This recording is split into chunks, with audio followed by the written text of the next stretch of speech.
Yeah. So why is we're going to have a quick look at why the lymphatic system is important, what it does, and why you guys particularly might be at risk of lymphedema, how you can recognize the condition and what you can do to reduce that risk, and what to do if you do so happen to develop it.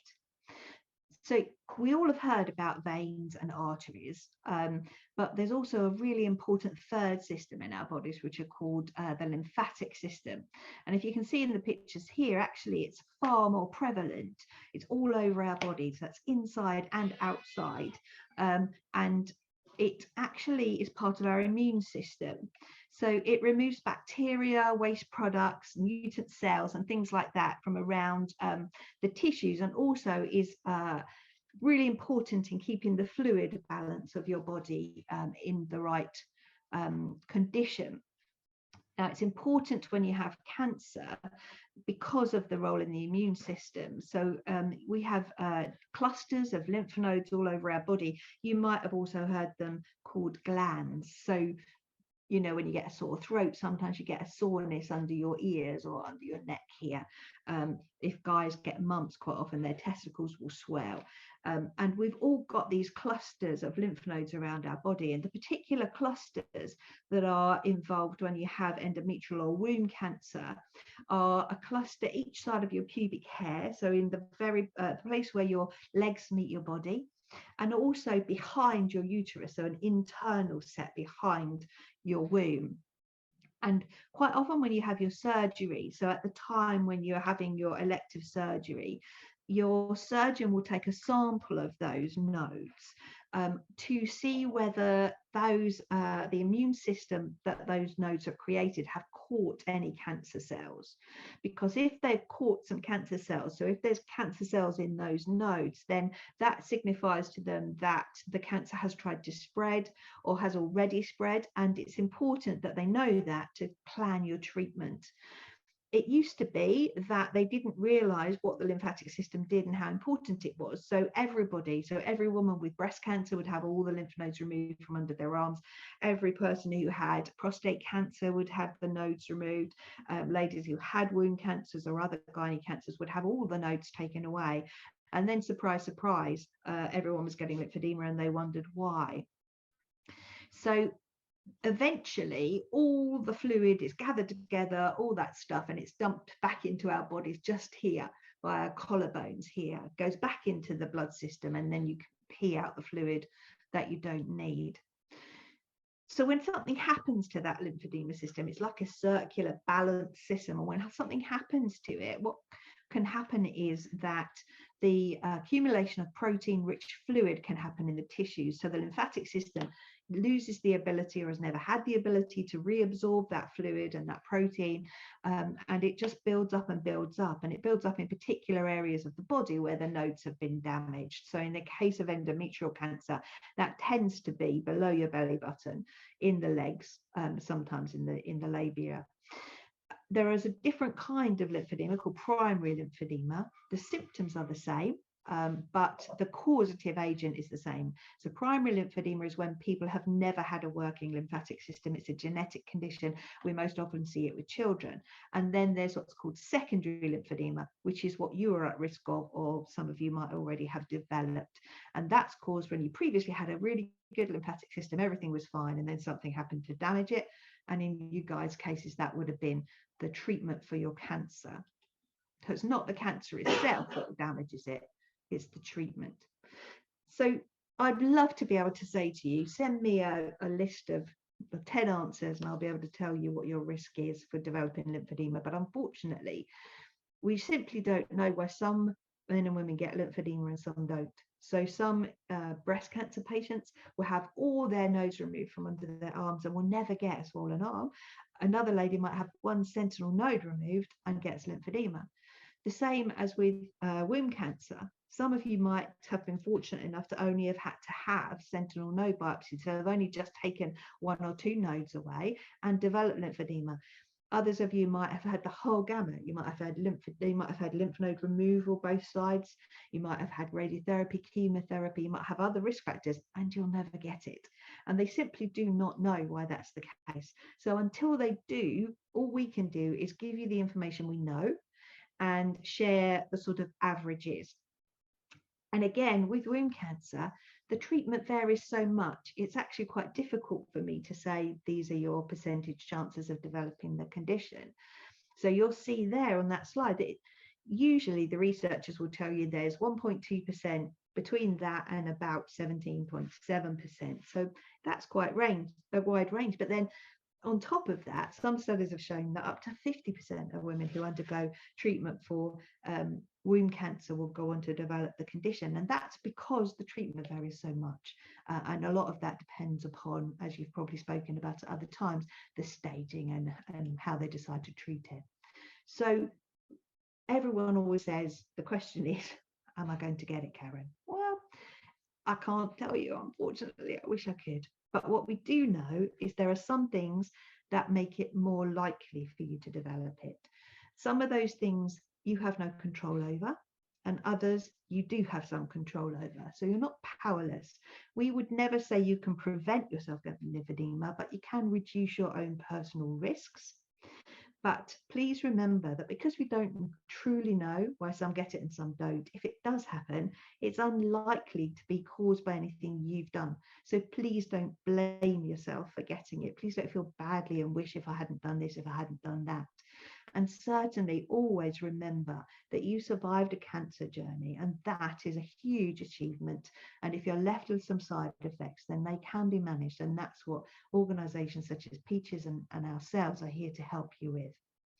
So the kind of things that we know are that although theoretically there's a lifelong risk of developing lymphedema once you've had something like treatment for endometrial cancer, but most people get the condition within 2 years of finishing their treatment. So once your radiotherapy is finished, once your chemo is finished, then if you haven't got it already by then and you don't develop it in the next 2 years, then we do know that your chances go down a lot, okay? Radiotherapy can make it worse, chemotherapy can make it worse. And these are things that you really don't have a choice over. Also, how many lymph nodes are removed, you don't have a choice over that. The surgeon uses their expertise to decide that. But the things you can do, we do know that getting your weight to a normal limit or reducing it and keeping it reduced has a significant difference, probably the biggest difference. But again, everything in balance. So you know that a healthy diet and keeping your weight down is going to reduce your chances of recurrence of cancer anyway. So it's a good idea to do it, but it will also reduce your chance of getting lymphedema. Avoiding infection in the at-risk area will also significantly reduce your risk of developing it. So which areas are at risk? Well, because you've had surgery below the waist, all the top half of your body is fine, not at risk, no greater risk of lymphedema there than anybody else, any other member of the population. So if you cut yourself in half, obviously, theoretically, don't really cut yourself in half, then it's this area here that is at risk, okay? And because usually in terms of womb cancer, you have lymph nodes harvested from each side of the uterus and sometimes behind it, it's both legs, your tummy, your labia, and your buttocks. Okay, so that's what we call the at-risk area. So remember, it's involved in infection control. So you are more likely to get local infections in that at-risk area because your infection surveillance is not working as it once did because your lymph nodes aren't there to do the job, or if they are there, they're not working properly. That doesn't mean you're more likely to get COVID or shingles or flu, because those are general infections. What you are at greater risk of developing are skin infections, particularly one called cellulitis, as well as things like verrucas and athlete's foot. And the problem with that is that the infection can then get in, and every time you get an infection in this area, again, it increases your chances of developing lymphedema. And also, just think about it logically. We're saying we want to keep fluid flowing nicely through your body. So try and avoid creating any artificial blockages if you can. So don't wear jeans that are too tight around your waist. Don't wear trousers that are really, really tight on your legs and things like that. So try and keep, as far as possible, things moving along nicely. So avoid injections into your thighs and buttocks. There's no research to say this, but it's common sense, because your skin is your greatest protector of infection, will stop the infection getting in there and possibly triggering lymphedema. So avoid injections if you can, okay? Avoid injuries to your at-risk area, particularly cuts, scratches, bites, blisters, sunburns, tattoos. Avoid restrictive clothing, and avoid activities which put excessive strain on your at-risk limb. We used to say that you can't do an awful lot of things. We don't say that anymore. Things move on, a bit like with the HRT. Things move on all the time. And what we're saying now is try your own body out. So if you've always run a marathon, the chances are you'll be able to get back to running marathons. If you've never run a marathon, don't make that the first exercise you do. Start off slowly with anything. Same with things like Pilates, yoga, all will be good for you, but start slowly and build up slowly. Swimming is probably the best exercise you can do. And don't allow your limb to become excessively hot, so avoid saunas. The reason we say that is because you know yourself, if you get very hot or part of your body gets hot, it gets red. The way it gets red is by the veins sending lots of lovely fluid to that area to cool it down.